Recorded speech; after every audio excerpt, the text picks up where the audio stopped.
Hi everyone, this side Sachin Bajaj. आज industry के लिए बहुत बुरी खबर है।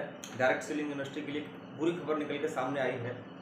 एक direct selling company Amway India के ऊपर ईडी ने एक केस दर्ज किया था। उसकी पूरी रिपोर्ट सामने आई है और ईडी ने उस कंपनी के पूरे जो जितने भी खाते हैं, उसकी जो भी प्रॉपर्टी है उसको सीज कर दिया है। 600 लगभग अगर मैं बताऊं तो इस न्यूज़ के अंदर निकल के आया है कि 700 करोड़ रुपए की संपत्ति को ईडी ने अपने कब्जे में ले लिया है। तो ये बहुत बुरी खबर है, बट कुछ लोगों के लिए अच्छी खबर भी है। तो चलिए हम जानते हैं एमवे की जो पूरी न्यूज़ है इसके ऊपर, इसके बारे में। हो सकता है अभी आने वाले कल तक आपको और भी इसके बारे में अपडेट मिल जाएगी। तो सबसे पहले ईडी के जो मुखिया है देश के, उन्होंने कहा है, प्रवर्तन निदेशालय ने जो है एक सोमवार को, मतलब आज शाम की बात है, 5 बजे के आसपास का एक बयान आया है कि प्रत्यक्ष बिक्री उपभोक्ता सामान कंपनी एमवे इंडिया की 757 करोड़ रुपए से अधिक की संपत्ति को मनी लॉन्ड्रिंग रोधी कानून के तहत कुर्क किया गया है। जी हाँ, एमवे की 751 करोड़ रुपए की संपत्ति को कुर्क कर दिया है ईडी ने, जो देश की एक जांच एजेंसी है ईडी, जिसको अगर बात करूँ तो जिसको प्रवर्तन निदेशालय हम लोग बोलते हैं। तो उसने क्या क्या अपनी उस रिपोर्ट के अंदर बताया है, इसके बारे में थोड़ा जानेंगे, क्योंकि काफ़ी मुख्य पॉइंट है इसके अंदर। और आप अगर डायरेक्ट सेलिंग से जुड़े हैं तो आपको भी आश्चर्य होगा कि यहाँ पे क्या क्या इस देश में डायरेक्ट सेलिंग के नाम पे चल रहा था। तो दूसरे पॉइंट पर उन्होंने बोला है कि एमवे इंडिया जो है तमिलनाडु की जो इनकी यूनिट है डिस्ट्रिक्ट में, तमिलनाडु की एक डिस्ट्रिक्ट है जिसका नाम है डीडीगुल। तो यहाँ पे इनका कारखाना था।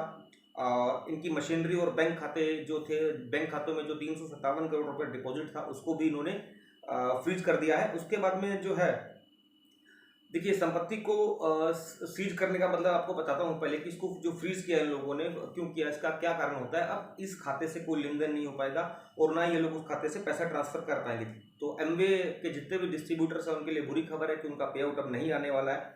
उसके बाद में चौथा पॉइंट जो इसमें लिखा गया है, 757 करोड़ की जो संपत्ति है उसमें से 411 करोड़ रुपए जो है वो इन्होंने फ्रीज किए हैं। उसके बाद में 36 खातों में रखी गई 345 करोड़ रुपए का जो बैंक राशि है वो भी उसके अंदर शामिल है।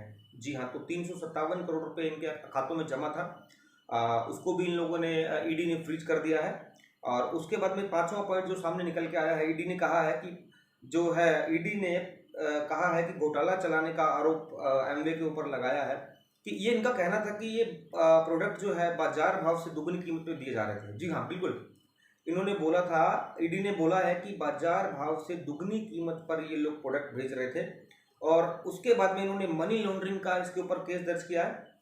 और जो ये जांच कर रहे थे, जांच में पता चला है कि एमवे जो है मल्टी लेवल मार्केटिंग की आड़ में पिरामिड स्कीम चला रही थी। जी हाँ, एमवे जो है पिरामिड स्कीम चला रही थी मल्टी लेवल मार्केटिंग की आड़ में।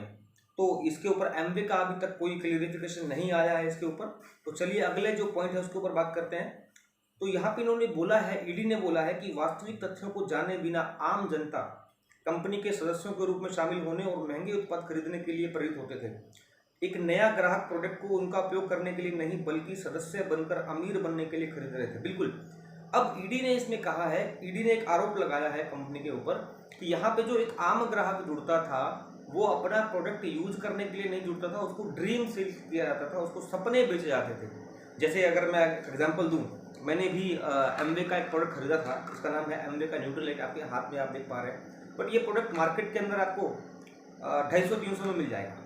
और ये प्रोडक्ट मैंने आई थिंक लगभग 1100 रुपये में खरीदा था। मुझे पता नहीं था कि इस तरह का ये प्रोडक्ट मार्केट में भी सस्ता मिलता है, बट मैंने 1100 रुपये में खरीदा था। मुझे बताया गया था कि इसकी क्वालिटी बड़ी अच्छी है, बट जब मैंने मार्केट में पता किया तो यही प्रोडक्ट मार्केट के अंदर 250 रुपये में अवेलेबल है। तो ये बात तो ईडी ने साबित कर दी है कि कहीं ना कहीं लोगों को ड्रीम सेलिंग के नाम पे एमवे जो है बेवकूफ़ बना रही थी। और लगता है कि आम आदमी को आप ड्रीम बेच करके औने पौने दामों पे प्रोडक्ट बेच रहे हैं, जिसकी कीमत मार्केट में 250 रुपये है, वो 1100 रुपये में बेच रहे हैं। तो इसका मतलब साफ है कि प्रोडक्ट के नाम पे आप लोग मनी सर्कुलेशन कर रहे थे। तो ये इसके अंदर एक खास बात बताई है। अब इसमें ये लिखा है कि वास्तविकता यह थी कि अपलाइन द्वारा जो है ये इसके ड्रीम सेलिंग कराते थे ये लोग, और उसका मोटा कमीशन ऊपर तक लोगों को जाता था। जी, अब अगला जो पॉइंट, एक मेन पॉइंट सामने निकल के आया है, कंपनी का पूरा फोकस इस बात पर है कि कैसे सदस्य बन सकते हैं। ये भी एक इम्पोर्टेंट पॉइंट है कि ईडी का कहना है कि कंपनी का फोकस इसके ऊपर था, ना कि प्रोडक्ट बेचने के ऊपर या लोगों को प्रोडक्ट मुहैया कराने पे। उसका पूरा का पूरा फोकस था कि कैसे एक आदमी यहाँ पे जुड़ के दूसरे लोगों को जोड़े। तो ये भी एक मेन पॉइंट यहाँ पे सामने आया है। तो यहाँ पे जो है इस एमएलएम धोखाधड़ी को प्रत्यक्ष बिक्री की आड़ में छिपाने का प्रयास किया जाता रहा। ईडी ने कहा है कि इस एमएलएम की धोखाधड़ी को प्रत्यक्ष बिक्री की आड़ में ये एमवे जो है छिपा रही थी, जो इनकी जांच में सामने आया है। उसके बाद में अगर बात करें, सरकार ने दिसंबर में डायरेक्ट सेलिंग कंपनियों पर पिरामिड स्कीमों को बढ़ावा देने पर रोक लगा दी थी। ये आपको पता है कि मेरा पहले भी एक वीडियो आया था डायरेक्ट सेलिंग का, जब लॉ आया था कि उसके ऊपर साफ लिखा था कि अब आप लोग ड्रीम सेल नहीं कर पाएंगे, अब आपको प्रोडक्ट के ऊपर काम करना पड़ेगा। तो मैंने भी काफ़ी कंपनियां इसके बारे में रिसर्च की, तो मैंने देखा कि ऐसी कौन सी कंपनी है जो मार्केट के अंदर ट्रेडिशनल रेट में माल दे रही है। तो मैंने पाया एक आप मेरे पीछे देख पा रहे होंगे, फाइटो ऑटोमिक। ये एक ऐसी कंपनी है, ये देखिए, ये एक मेरे हाथ में एक एलोवेरा जूस आप देख पा रहे हैं। ये आपको मार्केट के अंदर बहुत सारी कंपनियां 500 रुपये से लेकर के 1600 रुपये, फॉरएवर लिविंग एक कंपनी है यूएस की, वो इसको 1600 में बेच रही है। बट हिंदुस्तान के अंदर ये हिंदुस्तानी है और पूरा प्योर स्वदेशी है। फाइटो ऑटोमी का एलोवेरा जूस ये जो आपको मिलता है मात्र 210 रुपये के अंदर। तो मुझे बड़ा शौक हुआ कि यार बाकी कंपनियां जो है आज तक जो हम जिसमें हम प्रोडक्ट ले रहे थे, कितनी शानदार इसकी बोतल है एलोवेरा जूस की। तो ये मार्केट में ट्रेडिशनल के रेट में भी डायरेक्ट सेलिंग कंपनियां कर रही हैं। ऐसा नहीं है कि आज की डेट में हम लोग ड्रीम सेलिंग करते हैं, बट ट्रेडिशनल मार्केट के अंदर भी डायरेक्ट सेलिंग में भी ऐसी बहुत सी अच्छी कंपनियां हैं जो आपको ट्रेडिशनल प्राइस के ऊपर प्रोडक्ट उपलब्ध कराती है। उसी का एक एग्जांपल था फाइटो एटोमी का। ये एलोवेरा जूस आपको मार्केट में मिलता है 210 रुपये में। तो देखिए, अब यही प्रोडक्ट अगर कोई दूसरी कंपनी इसको एमएलएम के अंदर उतार करके इसको 1500 में बेच रही है, 1600 में बेच रही है, तो नेचुरल सी बात है कि 210 रुपये का प्रोडक्ट हम 1600 रुपये में देकर के कस्टमर को धोखा दे रहे हैं।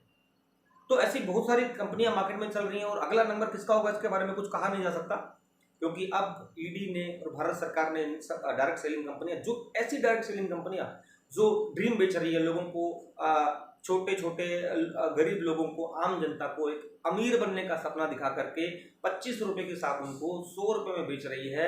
या बहुत सारी ऐसी कंपनियां हैं जो ऐसे जूसेस को, अलग अलग जूसेस को जो है 15-20 गुना करके बेच रही हैं। तो उन कंपनियों का नंबर डेफिनेटली आने वाला है। तो बने रहिए मेरे साथ। मेरे यूट्यूब चैनल को आप सब्सक्राइब कर सकते हैं, और आपको वीडियो अच्छा लगे तो उस वीडियो को शेयर करिएगा, और कमेंट्स बॉक्स में अपनी राय दीजिए कि क्या ड्रीम सेलिंग सही है। मुझे लगता है कि कस्टमर को उसके लेवल का प्रोडक्ट मिल जाना चाहिए, जो उसको मार्केट के अंदर जो ट्रेडिशनल रेट है उसके बराबर का प्राइस मिले, यही होना चाहिए। बाकी महंगा प्रोडक्ट बेचना तो कहीं ना कहीं भारत की जनता के साथ में भी अन्याय है। तो बने रहिएगा मेरे साथ में, मेरा यूट्यूब चैनल को सब्सक्राइब करना ना भूलिएगा। जय हिंद, जय भारत। फिर मिलेंगे अगले वीडियो में। Take care, wish you all the best.